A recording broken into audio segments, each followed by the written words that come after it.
Hi guys, in life, change is inevitable. In business, change is vital. Today we meet an entrepreneur who felt she was not as well represented as she would like to be with the product offerings available in the market. She went ahead and turned that into a business, and today we find out why she did it, how she's done it, and how she's doing. Come along with us.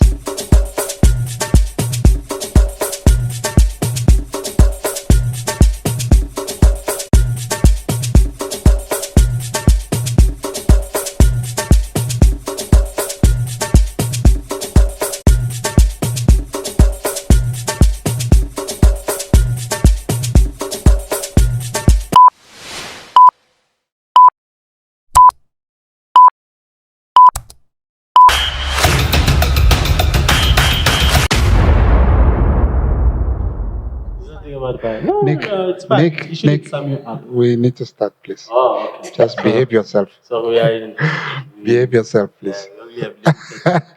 Hi, guys, and welcome to another episode of the Cooler Biz Lounge podcast. As usual, my co-host is giving me a hard time starting the show. We are back with you guys discussing the bag economy and what you guys are chasing. And all we have to say is that there's a formula to getting it right, and that's the purpose of the Cooler Biz Lounge podcast. Please do follow us on our social media platforms. We are on TikTok, Instagram, Twitter, Facebook, and LinkedIn.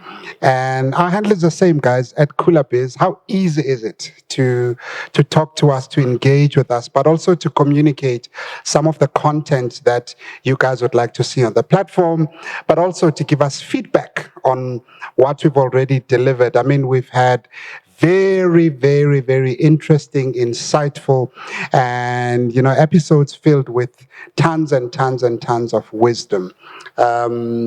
And there's my co-host who's giving me problems all the time.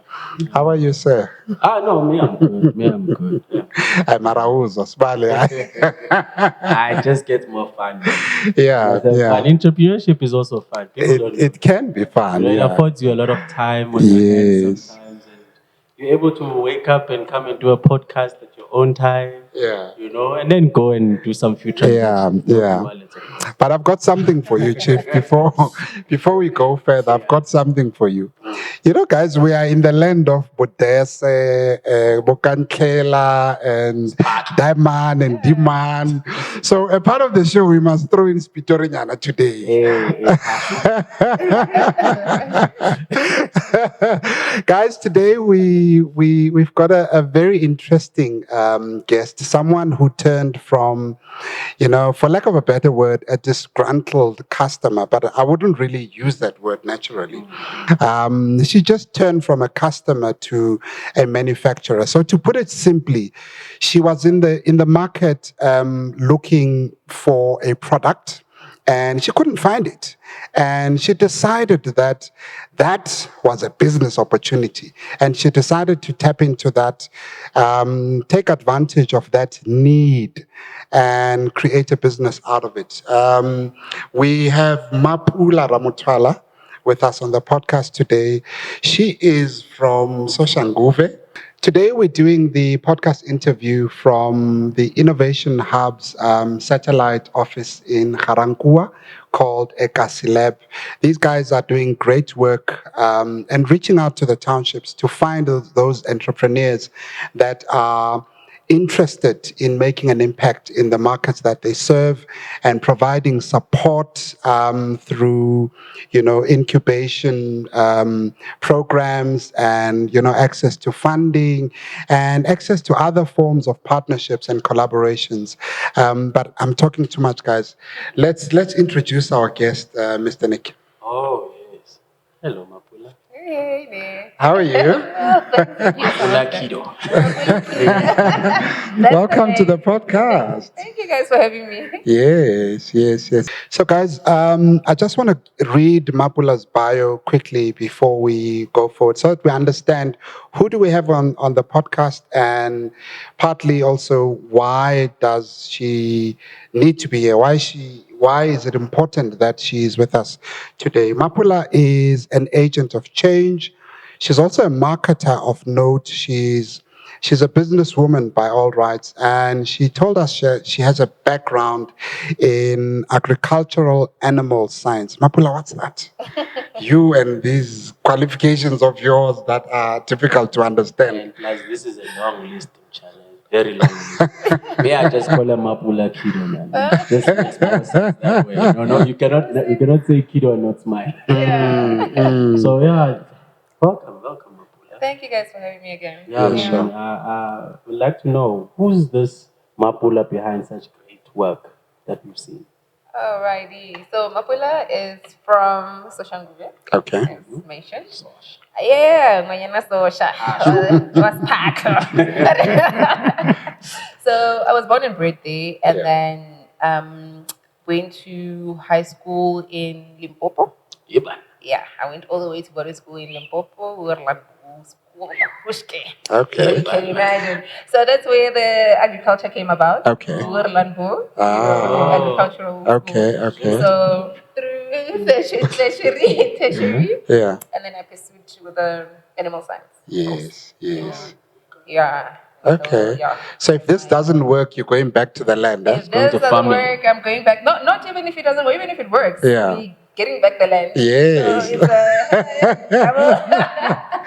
Oh, okay, Yeah, interesting, so, interesting. Now the radicalness comes in. yeah, no, I love farming. And Yeah. pigs are my babies. Yes, yes. Your brand is about answering to something which is quite critical in the market.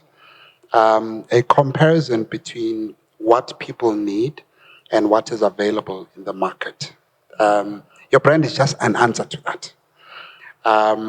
What's your view on how much the offerings that are there in the market respond or cater to the needs of the people out there? I'm going to start off of how the whole product came about. I think that's going to answer the question. Okay. Remember what we have in the market. It's harsh for the sensitive growing skin. Yeah. You know, dries out the skin. I mean, us as adults, I'm sure at some point you've experienced it with a certain product. I have. You get it, Yeah. and then now you have to keep changing. So remember, we never had that growing up as well, right? So it was a bit of a shocker that a child at its age, and remember, mama, yay, you use a roll-on, this and that would happen to you, or your armpits would be affected for life if you start using roll-on at an early age. So, yeah, from that frustration came about the brand, because we couldn't find anything suitable for these kids. Sensitive armpits. And when you say from these kids, I'm taking it from your kid, right? Yes, from my child. Yes. Because it's normally, when it comes to entrepreneurs, it's always personal. The business, the business idea is always personal. And I would say, for me, I find it very interesting because us being kids, Tina, they said use the sunlight, just make it right there, bit, and just go here and go play with your friends, we couldn't eat acha a lot because they eat that, so we always knew roll-ons were just for adults and stuff. So when you then now touch on this particular market, I'm just thinking now as a parent, do I want my kids to go through sunlight? Or can I not have them have a Kiddo product and so forth? So it makes a lot of sense. So how did the market receive you in that particular aspect? Most of them called me God sent. Because as working moms, always on the go, on the rush, we wake up at 4 a.m. Yes. And do we have that 10 to 15 minutes to be squeezed in making your homemade paste, your bicarbonate of soda, mixing it up, waiting it for it to dry out, and so it just didn't make sense. Yeah, it just didn't make sense. And other remedies that we were told about were lemons. You apply lemon onto the skin. The lemon is acidic. It burns the skin. So it was just frustration after frustration. I think I forgot the question again. I was saying, how did the market receive you? But because you're a marketer. Now I could tell that a train of thought is going. Chara. I'm just trying to think. Oh, it's fine. It's fine. The reception was great. Yeah. Because remember, there wasn't much in the market, especially formulated for these kids. Yeah. Okay. Yeah, so, and with preteens of today, it's unlike us, whereby they'll tell you about the soaps and the whatever. Yeah.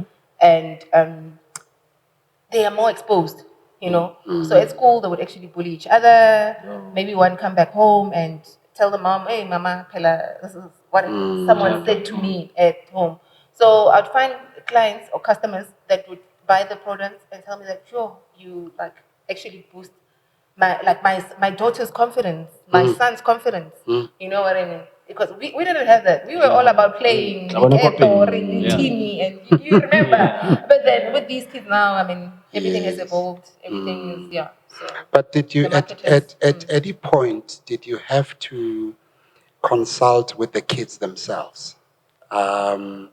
And I know that you touch from 6 years, but you also there could be a spillover to teens as well. Yeah. Have you ever had an opportunity to sit down with them to maybe get an understanding of the type of feeling they would get out of using such a product? And have you engaged with the young ones? Not like you say it. Yes. Like sit down and engage with the kids. Yeah. Remember, I started out with my son. Yes. And then when we were starting out, we made a couple of samples and then gave them out also to certain close friends of mine and parents that I knew. Yeah. And yeah, then I would actually get feedback from them. And like now, till to date, we still ask for feedback from parents, so that we are able to improve. So from the parents, not necessarily the kids. Because remember, with these kids, I mean, a 6-year-old, some of them are not even aware that they have a problem with body odor. You're right. You get what I'm saying? It's only the mom and who would smell the child and be like, oh my word, what's happening? And then start finding a solution for the child. So yeah, most of the reviews, testimonies that I get is from the parents.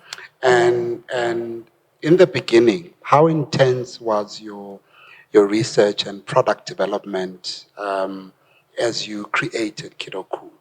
I know that you're speaking about lemons, people reacting to different stuff, and I'm sure you've had to rope in a lot of professional work and skills in creating a product that can appeal and maybe not create too many problems for you with so many kids developing rashes and how intense was the whole process?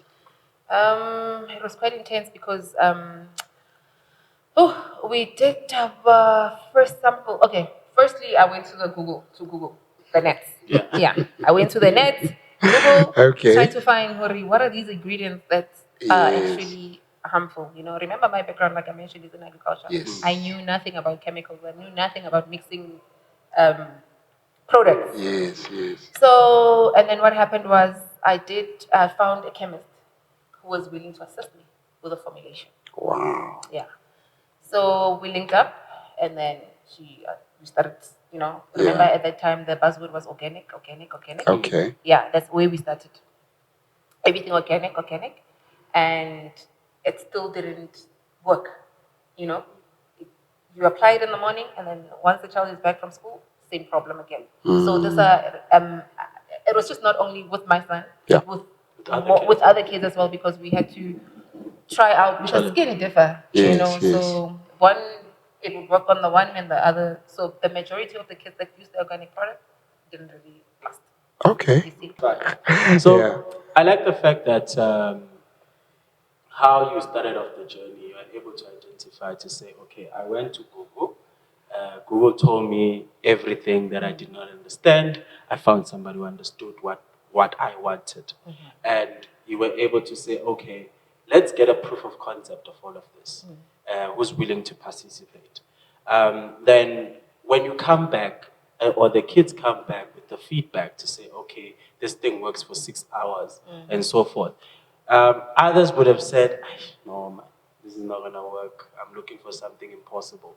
But then you still persevered and continued to say, let me look for something closer to what I am using as an adult. And then at what point did you then now say, okay, let's leave organic. Let's move towards it. Were you still moving with the same pharmacist? Yes, I was still moving with the same chemist. Because remember, like I told you that we actually started with the research 2018. Oh, yeah. So it was all about sampling.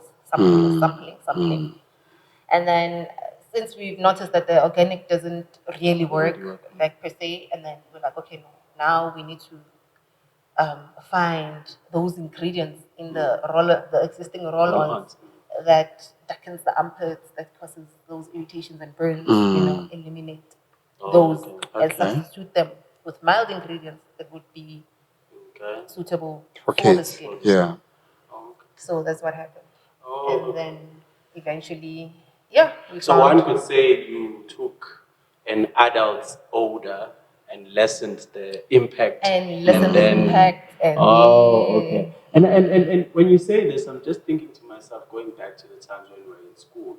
I mean, yes, there was a lot of bullying, I mean, some of us were victims and some of us were culprits of these things because, I mean, even today, we still get into a taxi and then if some odor comes out, we still bully each other, whether we are adults or passengers.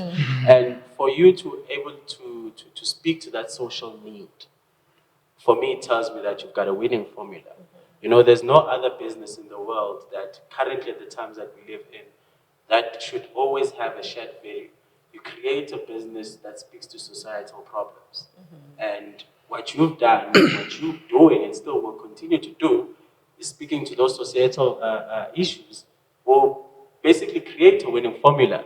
So now, in this growing of the business, because I know you did the trial in 2018, I think you now commercialized 2019. 2019, let's say 2020, because 2020 we had to stop, remember? COVID. And then we couldn't purchase raw materials, we couldn't because everything was closed, and so we restarted again 2021. 2021. And how has that been now? No, the reception has been great. We've gained a whole lot of traction since then. And we in a couple of independent pharmacies. And we keep growing. I mean, we should be in all the retail outlets soon. Very soon. Speak it to the podcast or the university. It's going to happen. It's happening. Tell me, Mapula. It sounds like your whole entire seeding process of this business was quite an expensive project. How did you fund it? Well, I initially got funded because was 100% me being the sole owner of the business. Without how do you put it? Without movement, like without what's the word? Without traction or without.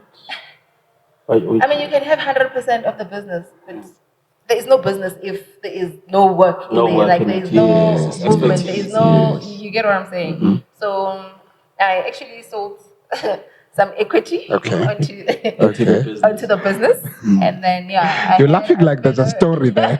I know. I'm sensing there's something there, but no, it's fine. We'll come to it. It's okay. So that's what I did, and then I got assistance from initial assistant capital to start with the purchase of raw materials from a fellow entrepreneur that I knew. At that time. I think.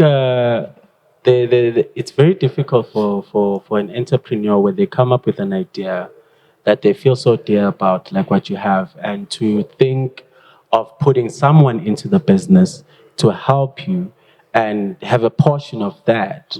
And I think it makes you want to question whether are they going to come in and take over the business, because you sacrifice time and effort and many other resources. You are able to make and go through all these relationships and go through all these opportunities. But what I'm more interested in at the moment is there must have been a support system that says, Mapula Awuhlanye, go do it. And I mean, those people play a bigger role as well than just me coming in and giving you money. Because, I mean, yes, you can look at the bank account every morning, but having that call to say, hey, can you do it? Yes. Who's rooting at your corner at the moment? Yo, my friends, eh? Because with my dad, you know, I just want to know where's the man. I see him moving around up and down, but with the man. I want to see the man. So I've got group of friends that are very supportive. And yeah, I'd call them and then cry about the day, laugh about the day, and mostly So you've got good friends. I've got good friends. And you know, with every entrepreneur's journey, as you start, you discover so much about yourself. What do you think your whole process, ever since you started, COVID stopped, you started again, and what have you discovered about yourself? I discovered that I have so much grit. Yes. Grit. That's the word. That's a powerful word. Because you sit there and you think, do I really want to continue doing this? And then if it's not for grit, then what is? To pick yourself up again, shut the noise. I mean, there's also, apart from my friends being positive and rooting for me and all of that, there's also that noise. Yes, true. I mean, these things, exist. There should be something. Okay, but then if you say it exists, show me your daughter's one or your son's one. And then there's nothing. And then there's nothing. No, one money used whatever. Okay, then show it to me. The big guys are coming for you. You know what I mean? All of that. And I'm like, but how many brands of bread are there? How many brands of deodorants are there? Even if the big guns come for me, like you say, I must just learn to make the competitor irrelevant. And that's about it. And that's very powerful. Yeah, I like that. And it's important that you have that reality at the back of your head, even if at the front of your head you can have that, and let it not persuade you otherwise. Because sometimes when you have a lot of too much positive space, there's other positive that comes from the negative. Do you understand? And I like the fact that when you are making these examples to say, when somebody says there's another product, you are saying which one is it? So which means you are here to do the work. You're not here to play, right? And that means that you have that grit that you speak about, because you need to have it. I mean, you want to be doing what you expect.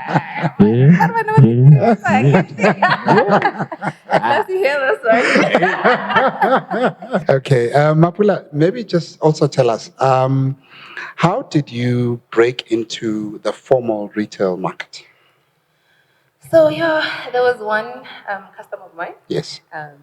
From Polokwane. Okay. All the way in Limpopo. Okay. Remember, we used to courier. We started with couriering nationwide. Okay.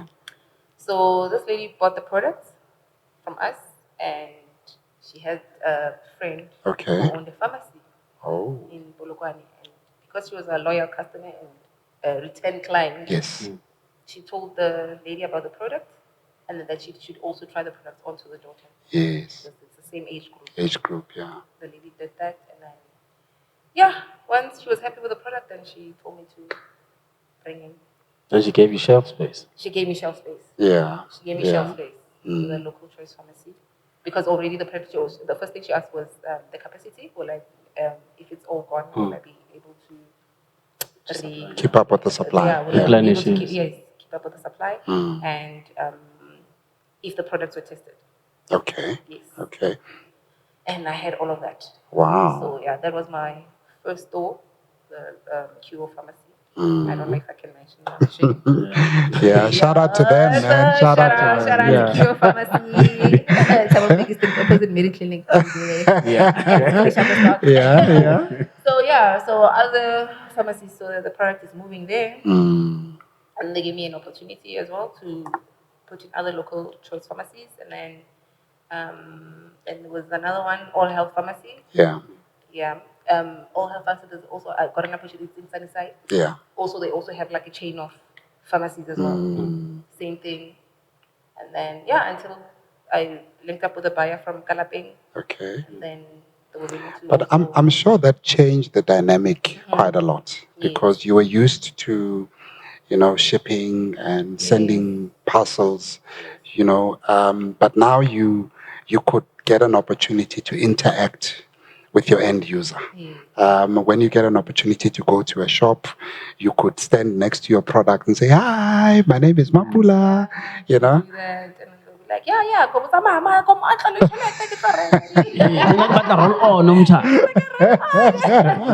Yeah. So now these kids, it actually excites them because I think if you have, like you mentioned, you had an 8-year-old man. Yes, When yes. you use your products, I'm sure he also wants to like spray It's on a she, it's a she, She yeah, also yeah. wants to use your deodorant. You get what I'm saying? So yeah. it's exciting for them to also have something that Yes, belongs to them. yes. I know, my kids at some stage, they said, "Baba, start singing a makeup kit." See? And I was like, "Okay, what do you need a makeup kit for?" But then my mind just switched to say, "Okay, no, they want to do what their mom does. They want to look beautiful." And as soon as I bought it, oh wow, it was a big. So I do understand what you're talking about. Yeah. I'm very excited. Yeah. Are there any positives or challenges that you specifically had to deal with at that time when you broke into the formal retail market? Not quite. Yeah. So you were able to keep up with the demand? I was able to keep up with the demand. Yeah. But how long did it take for your product to really start moving on the shelf? Did you track that? Were you able to track that? It took about 6 months. Okay. Yeah. It took about roughly 6 months. Yeah. Did it have anything to do with you, or was it the work of the ancestors? It was the work of the ancestors. So have ancestors as your business partners, guys. Okay. My ancestors are in I get that a lot as well. But we feel like I don't know how to tell you. Yeah. No, true.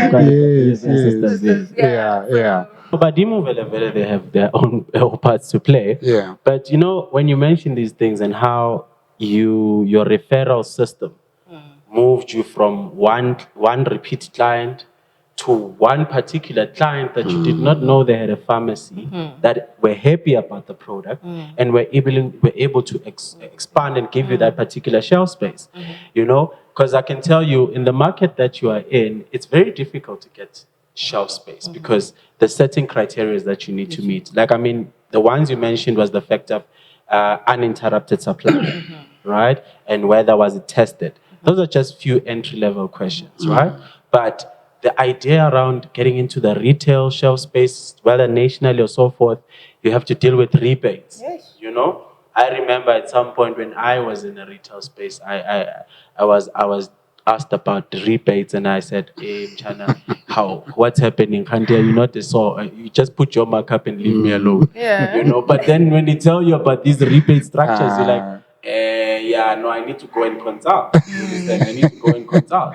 And from the retail chains that you've been dealing with right now, do you feel that there's still more that you need to invest into your business to grow your business into even broader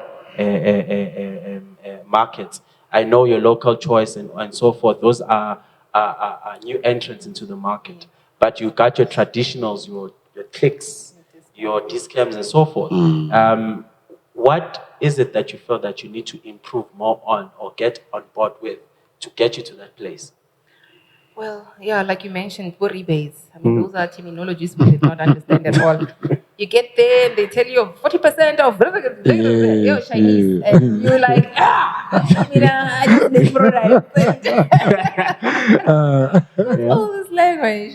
So, I think that's where I need to improve most to understand the whole retail space. Yeah. Yeah. And I think also having places like that can support you, maybe your incubation space and all of those things. Yes. And maybe as we look into partnerships and so forth, I think those partnerships play a role, because I mean, as an entrepreneur, having a dream and having to test it that it works, yes. But having to now test it on a larger scale, you need to dig deep within your own cupboard and say, do I have enough resources? Do I need to call in people? If you're not able to pay those people, can you get them to buy into the business? No, so what happened in my case was that I went to like your government agencies, Mm-hmm. like your ECASI labs, not necessarily, yeah. I actually, okay, for me to enter the ECASI lab, it's because there was actually a competition, like for the CAP Accelerator program under the Okay. Innovation Hub, whereby we had to go there, pitch, and then to choose, the winners among the group, the group. So we were, I think we were 20 people that pitched because it was a cosmetic accelerator, so with different products. So only 8 were chosen And you to were one attend of the them. course, and so I was one of them. And then after the 8, then we had a training of 8 days, and then we also had to pitch at the end of the program, and then there was only 4 left. Then the 4, then they placed them into their Respective nearest, yes, ECASI satellites, labs, for assistance, mentorship. That's how you landed here. That's how I landed here. Okay. Yeah, right. Okay. And then besides that, I've also been assisted a lot by SIDA, the redesigning of the brand. You know, when you start as a startup, the stickers are just, all, you know how we get started. Yeah. So it wasn't as appealing as you see it now. So I was one of the companies that were chosen as well under the SABS. Wow. Yeah, for the they called it the design clinic. So they had to redesign the Wow. brand. Andandle when I live at Yumba, how you just flowing. They're fighting. They are flowing. Winning competitions, she's winning clients, she's winning designing. He's winning shelf space. But it's all through effort. I mean, if I don't true. wake up and knock on those doors, how would like What would you're I saying, have had what the you're saying is opportunity? so important. You Effort. understand?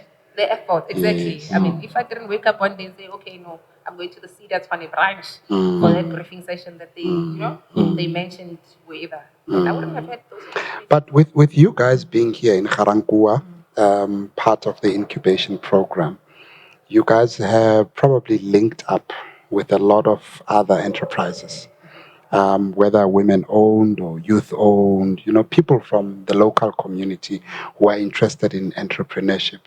Do you guys get an opportunity to learn from one another through these programs? And what has it taught you as an entrepreneur or as an owner of your brand? No, that I'm not alone in this journey, in this lonely, terrible That's journey. important. Hey, man, did you hear how the lonely was said 6 times? It's fine. We shall continue. I think it needs a show on its own. No, it is. No, entrepreneurship it's very challenging. It's very difficult, guys. It's not as rosy as it seems. Yes. Like the word entrepreneurship. And you think, Support is everything. Support is everything. What I mean? So we get like support from each other. Normally when we have all these sessions, like your workshops and whatnot, then we create a group of some sort, and then advertise each other's brands and support each other. As So you hold each other's hand. You hold each other's hands. Yeah. So that's how it works. Wow. Most of the time. Yeah. Are there any female entrepreneurs, whether globally or in the country, that you look up to? And you think, if if you keep fighting, at least that's the model that I'm looking at. Well, obviously, I want to get to a stage of Portia M. Okay. Okay. And I think She's doing great work. She did great for herself, and people would normally say, "Oh, we see Portia M in you so clearly." Come in, Portia. How is it Portia M? The brand. The brand Portia M. Pella, that girl like shut down Ponds. Remember Ponds? Yes, Ponds, yes. She's the local Ponds. Oh, Shana, okay. Maybe I know you go by seeing something. You go to all these mainstream retail stores. There's no way you will not find her somewhere. Yes, it. I also didn't know her, but I started noticing her in one shop and then the next shop. And then Ning Ning, I picked up on an interview on radio. They were talking about, like, oh, it's that brand. And then I started noticing it more. Oh, it's like that thing when I see a black Z4, Yes. I'll keep on seeing You many. see, you know? Oh, so I think since I know the word So Portia no, M, she's I'll bump doing into- great work. Okay, Yeah. okay. Shout out to Portia M. Yeah, I will she's go one of to the cosmetics side, not the liquor side anymore, and see Portia M. Right. No, maybe let's ask Portia. Portia, come there Okay. by the liquor side. Yeah, no, it's Maybe fine. just a Portia M whiskey No, or but something. she's also been incubated. Mm. Like when you come to all these places, like your incubations Yes. with the cedars and she's also been, she's passed the same She's route. passed the Yes. same route, okay. Yeah. So she's been. So you got a good working formula and a Yeah. good support system.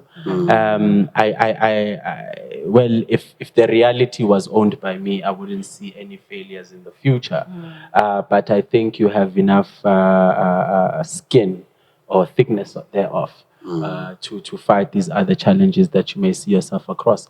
So your ultimate goal out of this journey that you're taking with retail, what else is next for Kiddo Cool, you know? So we are branching into more products. I listen a lot to my customers. Hence, I told you that every time someone purchases one of the deodorants or foot powders, I ask for testimonies, and so when they get home, then the child will be like, "No, but then where's the lotion? Where's the spray? Where's the?" So those are the products that are coming up. Yeah. So the SPF lotion, the spritzer, the spray, the Sprays and perfume. stuff. Yes.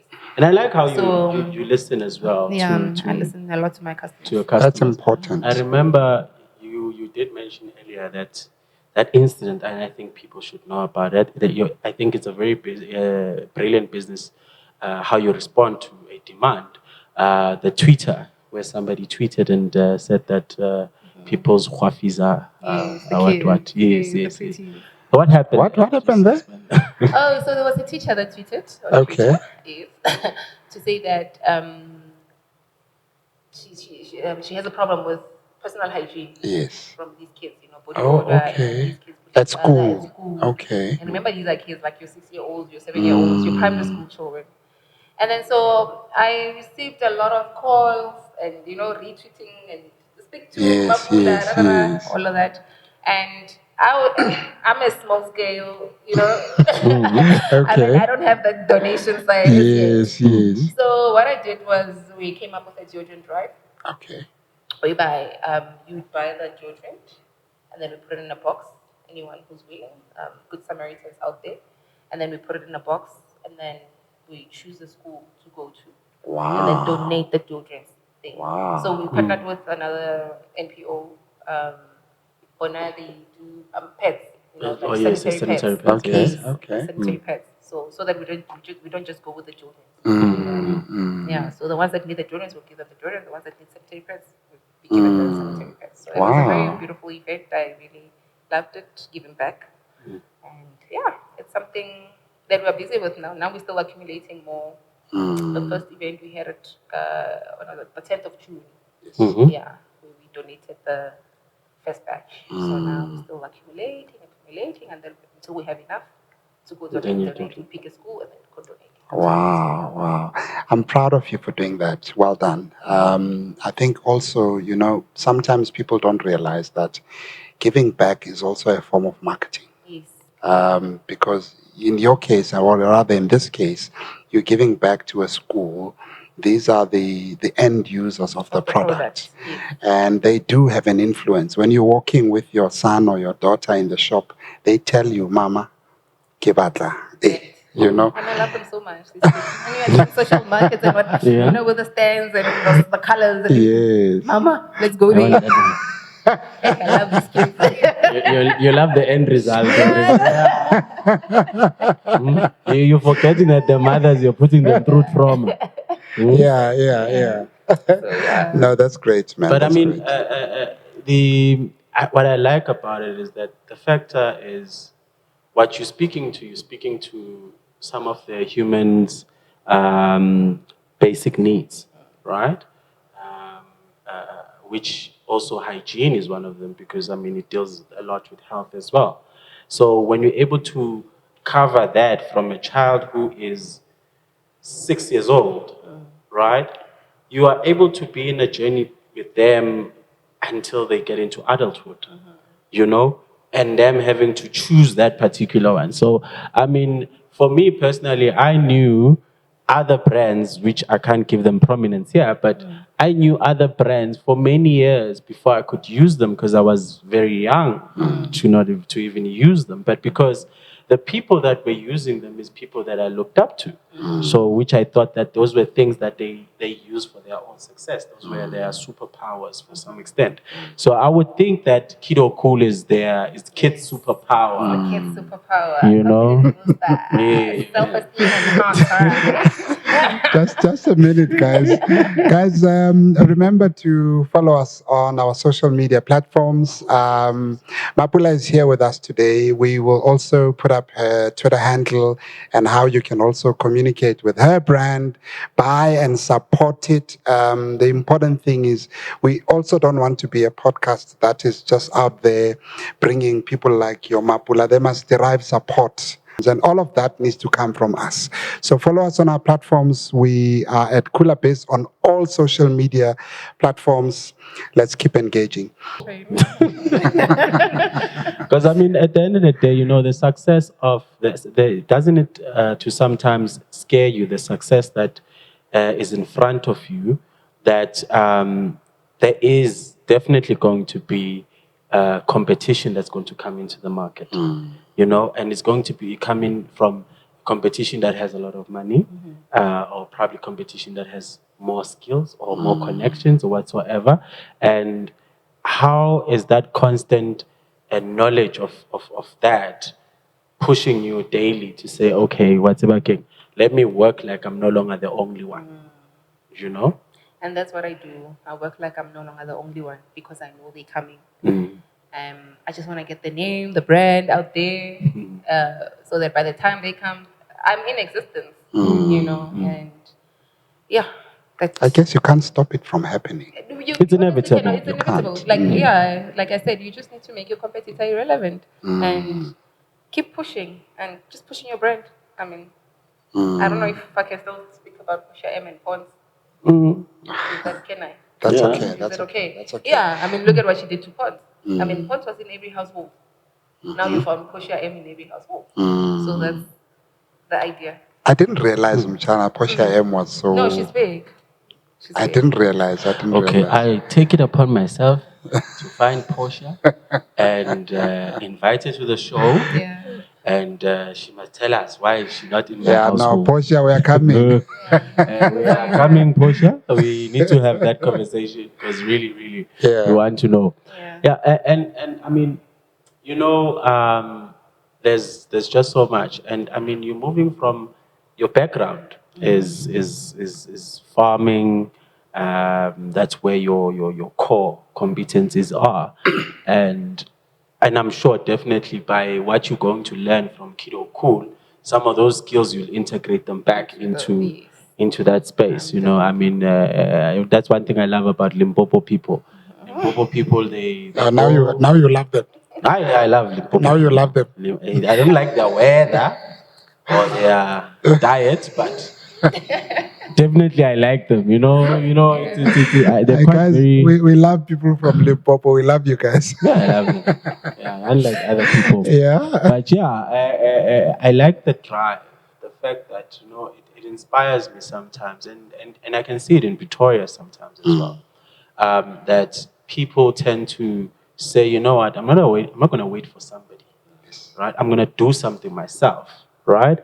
And in my way to get there, I will find out who's going to help me, right? Because some majority of us as people, we sometimes so comfortable in switching on the TV and finding out how is the government failing us.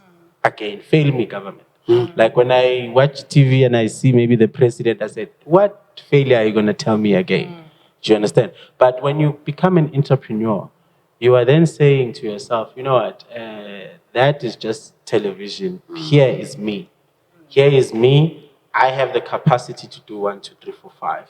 Who is able to come and help me? Do you understand? And having to be in a space there of people like Mapula who still regard them as small scale. But one thing I love about your formula, the idea of purchasing, of selling Kiddo Cool is great. It's gonna get to the market, but the gem in your business is the fact that you decided to manufacture. Yeah. That's the Owning key the thing. value chain. That is very That's important. the key thing. Do you understand? Because that is your IP. Yeah. Right? If it rains, whatever, it doesn't matter. You have the resources with you. Some of us, we sit here, we say, yeah, man, I have exclusive rights of bringing in Louis Vuitton, right? But if Louis Vuitton is having problems in Paris or wherever, I have no stock. Yeah. But you have that. And what easier way? Because if I can look at the African continent, it gets hotter as you go up.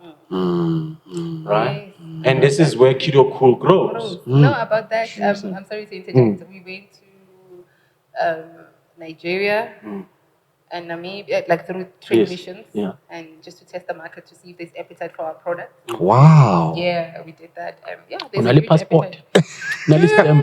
Bona, even they expire. You know what, guys? This makes me feel better about the conversation we had earlier. That no wonder you are doing it better in Limpopo and Pretoria side because it's hot here. But since you guys have gone other countries in Africa, it makes you feel better that we won't really. Yeah. But what you guys are saying is so important. It really does present an exciting opportunity. The heat levels as you go up, and I'm sure you guys are imagining yourselves in a number of years playing in those markets as well. Not even number of years. I mean, the last 2 episodes that we had the previous one we had guys from other parts of Africa. Yes. The previous one we had other parts of Africa. We had the guys from the USA as well coming in to say they want to collaborate on entrepreneurship in Africa. Yes. Right. Last week we had some guys as well from Africa that have came in to say that they want to come and play their part and see what we can be able to collaborate. So I mean, us being able to identify to say that it gets hotter going up. Those are markets that you can be able to play in. So I'm definitely sure that the guys watching, they're definitely going to reach out, and probably you guys can collaborate, and open markets into that particular space. But guys, I also want to. You said something earlier. You spoke of hustle culture in Pretoria. Oh yes. Yeah. We have to give a mention to that, guys. Pretoria, You know what? Now I take my hat off. But for Pretoria, they can hustle. You guys, you waste no time. Once you spot an opportunity, you go for it. And I guess that is what has also fueled you to go for it. I'm sure you were busy with other things before you started this, and you decided to drop everything and give your life to Kiddo Cool. But guys, pick up, man. SMEs, Pretoria. No, you guys, hustle culture here is crazy. It's crazy. No, but the important thing is just to get started. You'll figure it out along the way. And that's what happened with me as well. I just got started.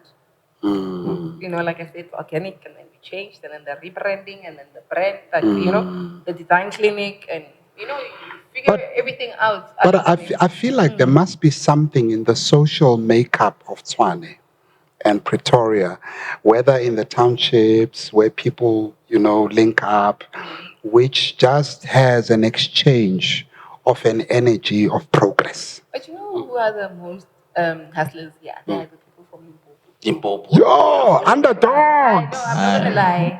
It's just that the majority of them are based here. Yes. So your entrepreneurs, Look. This is how you understand it. You've got Limpopo skills with Tshwane resources put together. They are just fire, But I agree with you. Those ones are underdogs. Mchana Limpopo, you can't touch. Chief, You can't touch those ones. I'm polishing up on my Oh, my baby. But my baby is a bit of a problem because so whenever we had a 2-3 Yeah. starts coming out from me, no. But yeah, I mean, totally. From my experience with Pretoria, it's been crazy. I mean, there's the guys, the things that you guys do here, Amazing, the fact that amazing you work. guys understand the routine. As much as I'm a business, my community is my market. Yes. Do you understand? There's people that have been successful in Pretoria without leaving Pretoria, Chana. right? So it makes it quite amazing what you guys are able to do, you know. And I mean, if your influence is able to move on to other provinces and so forth, that is even better. You know, that is even better. You know, but I'm sure. I mean, if one can put roll on a Yeah. There's a lot you can get from it. Eh? I'm very tempted to speak about the food powder, but I still wanna go. I still Yeah, wanna. with the food powder as well, how it came about is because of the soccer boots. Not my Yeah. son per se. My son was just with the armpits, but then other parents would say, "Hey, leave those shoes at the door. I mean, they smelly." Yeah, so that's how the food powder also came along. Yeah. Oh. So hence I say, I always listen to my customers. Yes. What are they looking for? But that's the thing about business. Once you get started, you know, doors start opening, opportunities. You start realizing certain things, and then you just study feasibility, and you go for it. You know. Look, you've got a product, which is a complementary product for other people's brands, your well-known brands that are in Discam, Clicks, and so forth and so forth. And have you looked at parts where maybe you can be able to partner with those brands or let them have a portion of the business in order to accelerate the growth of your business? Because remember, as much as you acknowledging that you're at a small scale, you don't want to be there for a long time, right? But have you thought about those partnerships? Yeah, maybe in the long run, partnerships to scale up.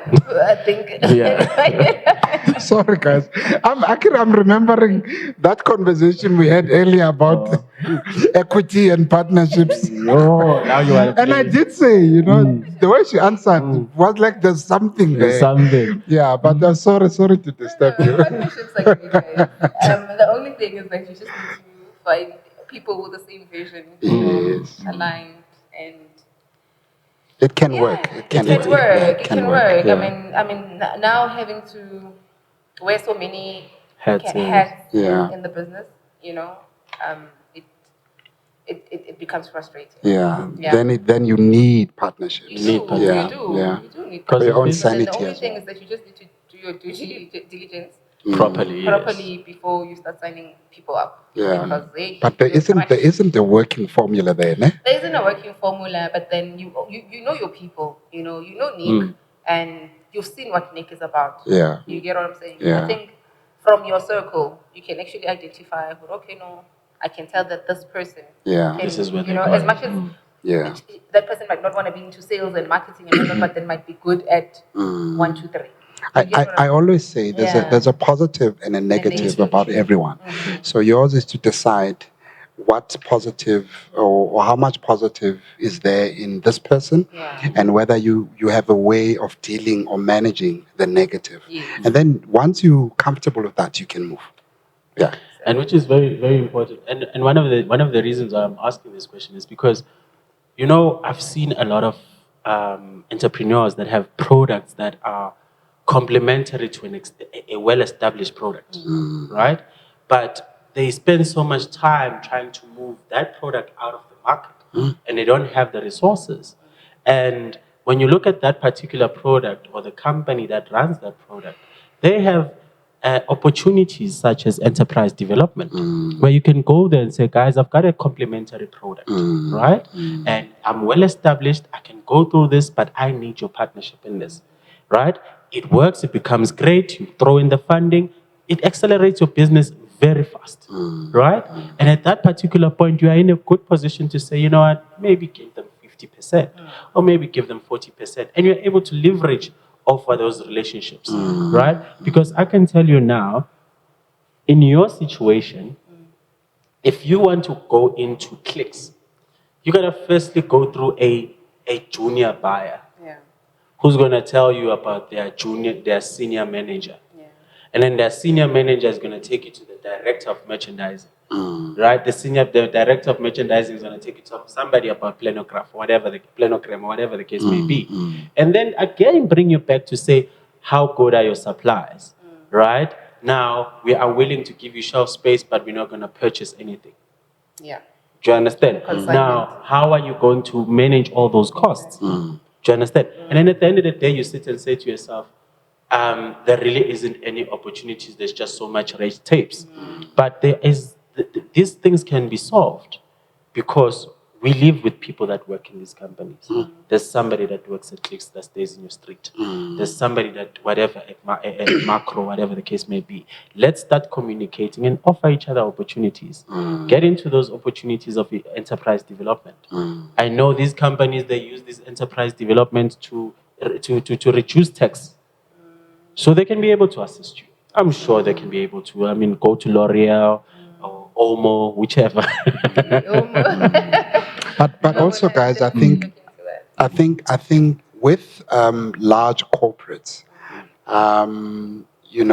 if they are really part of the national agenda to develop small business, we've got to come to a time where these processes to go into the formal retail market become clear, simple, and attainable for small businesses. And I think when you approach them, when you approach Clicks, there should be a set aside effort from Clicks to help a small business become Clicks ready. Because as a small business, your entire world is very different from their entire world. So your entire business process is foreign to what they are, made up of. So I feel as though it is so important for large corporates to make an effort to try and assist small business to become retail ready. Because otherwise we're just going to keep doing this Same thing, frustrating. Yeah, it is frustrating, but then remember also the red tapes are due to the fact that some of them already own the brands that are already in there. So why would you want to crush your own brand, whereas you have the higher powers up there? So that's where the tapes come. Yeah. So, and we've met there's a couple of entrepreneurs that are not even doing well in South Africa, but doing very well in other countries. Because there aren't any of those red tapes. Really? Yeah. So I was like, welcome also in Namibia with open arms. So we were working now on the exporting costs and stuff. Wow. But I'm not even at a Clicks or Discount in South Africa. So you see what happens. So there's a number of entrepreneurs that are doing well outside. Yes. But sorry, I know you want to close. Those that you have, there are brands that have gone into the formal retail market, but haven't really done well. Where do you think they might have gotten it wrong? Marketing. I don't think there's anything that doesn't sell in this world. As long as you market your product well, it should be able to sell. Aligning it with the product and consumer. Yeah. If it's on the same page, then I don't see it being an issue. It will probably be the speed of the product moving from shelf to shelf. But I've gone to Checkers and I've bought a product that has been marked down now it's marked down 80%. But when I buy that product and it's in my house, I'm like, what? This product was better than any other product and any of those ones that are selling high. But it's always the issue of marketing. You're not speaking to the right market. You just think that if you dump it at Checkers, it will sell itself. I remember when I went to deliver my stock at Kalapeng Metro, the guy wasn't very friendly. Yeah. But he said, you guys tend to come here, drop your products, and forget about them. Just for the mere fact that you think that they are here at Kalapeng. You think they'll sell. No. You need to come here, your activations, shelf talkers, all of that. Marketing. Our Coca-Cola still market themselves. After how many years? Quite aggressively, actually. You get what I'm saying? Quite So aggressively. whom are we to just dump our product there and then not market them? And we want the business. And we want the business. I'm sold, bruh. She just said whomst. Done. We can close the show, guys. But before we close the show, Maps, thank you. Thank you so much for coming to the Thank show. you, man. Thank Please you. just tell us where people can get a hold of you.